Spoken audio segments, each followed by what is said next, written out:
రాష్ట్రంలోని ప్రతిపక్ష పార్టీ నేతలు ప్రజలను రెచ్చగొడుతున్నారన్నారు. ఫైర్ అయ్యారు మంత్రి శ్రీధర్ బాబు. త్వరలోనే నిరుపేదలకు ఇందిరమ్మ ఇండ్లు మంజూరు చేస్తామన్నారు. వరంగల్ జిల్లా గొర్రకుంటలో విశ్వబ్రాహ్మణుల భవనం ప్రారంభించారు. పేద బ్రాహ్మణులకు ప్రభుత్వం అండగా ఉంటుందన్నారు. కార్యక్రమంలో ఎంపీ కడియం కావ్య, కాంగ్రెస్ ఎమ్మెల్యే రేవూరు ప్రకాష్ రెడ్డి, ముఖ్య నేతలు పాల్గొన్నారు.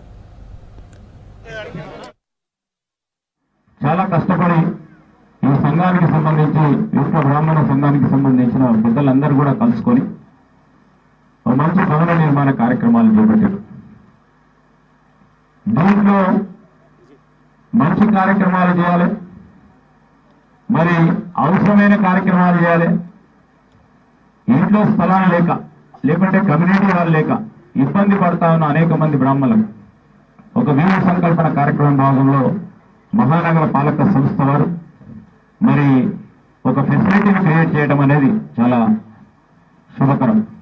శాసనసభ్యులు ఎన్నిక కాగానే వెంటనే దాన్ని ఖచ్చితంగా పూర్తి చేసుకొని అదే సౌలభ్యమైన విధంగా చేసే ప్రయత్నం ఈరోజు మనకు కనబడతా ఉంది.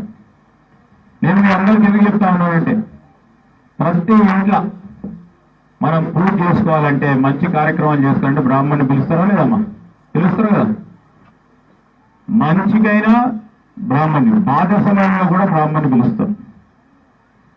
అంటే ఈరోజు విప్ర బ్రాహ్మణ భవనాన్ని మన మహానగర పాలక సంస్థ ఆధ్వర్యంలో దాదాపు కాంగ్రెస్ ప్రజాపాలన ప్రభుత్వం ఏర్పడి సంవత్సరం కాబోతుంది. ఇంకా చెప్పాలంటే ఈ సంవత్సరం అయినా కూడా మనం 10 ఏళ్ల నుంచి గత ప్రభుత్వం ఏదైతే చేపట్టిన కార్యక్రమాలు ఉన్నాయో అవన్నీ టకటక చేసేసినాము. ఒకటి ఏంటంటే దాదాపు 55,000 నుంచి 60,000 ఉద్యోగాలు ఇవ్వడం జరిగింది. అట్లాగే వరంగల్ నగరం అభివృద్ధి చెందే విధంగా దాదాపు 5,000 కోట్ల నిధులు కూడా మంజూరు చేయడం అయింది.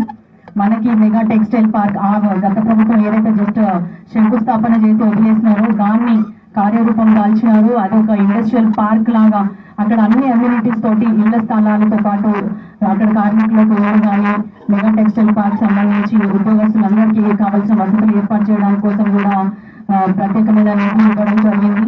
అట్లాగే పిఎం మిత్ర కింద కూడా దాదాపు దేశంలో 7 ఇట్లాంటి ఇండస్ట్రియల్ పార్క్ ని సెలెక్ట్ చేస్తే మన పరకాలలోని మెగా టెక్స్టైల్ పార్క్